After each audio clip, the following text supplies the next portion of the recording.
L'emploi, en fait, c'est pas uniquement le CDI dans des entreprises, le 35 heures, etc. Il y a d'autres phénomènes, il y a d'autres choses qui existent. Et en fait, on n'est plus cantonné à un CDI, et on n'est plus aussi cantonné à un secteur d'activité.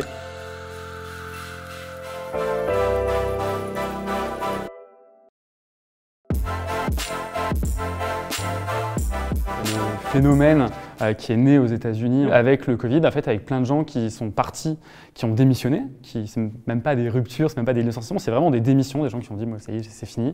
Dans certains secteurs d'activité, en fait, ces gens qui sont partis n'ont été remplacés par personne, ou du moins pas par autant de personnes.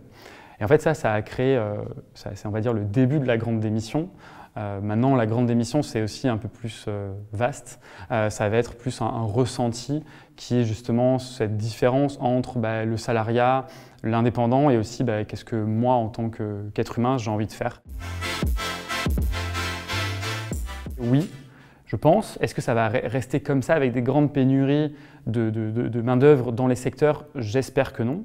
Mais du moins, le phénomène que ça va amener, notamment pour les plus jeunes générations qui entendent en fait tout ça et qui sont aujourd'hui étudiants, au collège, à l'école, et qui en fait entendent tout ça, ça leur permet de se dire en fait, le job, c'est moi qui le choisis. Et c'est ça qu'on voit déjà un tout petit peu, c'est des gens qui vont à des entretiens d'embauche. Et en fait, où c'est 50-50, c'est plus je dois convaincre le patron, ou je dois convaincre du moins l'employeur de me prendre, mais c'est en fait 50-50. Bien sûr, je dois le convaincre toujours, mais lui aussi, il doit me convaincre. Beaucoup de gens se sont dit, en fait, je peux faire autre chose, moins fatigant, peut-être des fois aussi un peu plus sympa, pour être mieux payé. Le constat, je pense que beaucoup de gens parmi nous l'auraient fait.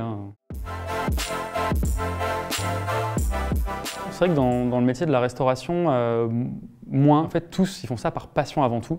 C'est souvent des métiers qu'on va commencer assez jeunes. On sait dans quoi on s'engage.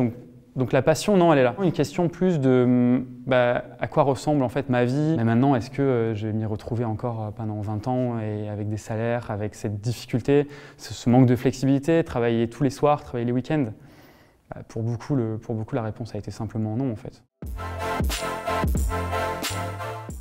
Peut-être dans quelque chose qu'on connaît un peu moins, qui était un peu moins historiquement présent, qui est cette en fait, démocratisation des indépendants. Parce qu'avant, un indépendant, c'était un patron. Si on était indépendant, c'est-à-dire qu'on était un patron, on avait une entreprise, souvent un building, enfin du moins ce que les Anglais appellent le brick and mortar, donc vraiment une structure physique. Et maintenant, en fait, on peut être indépendant, mais sans être vraiment patron.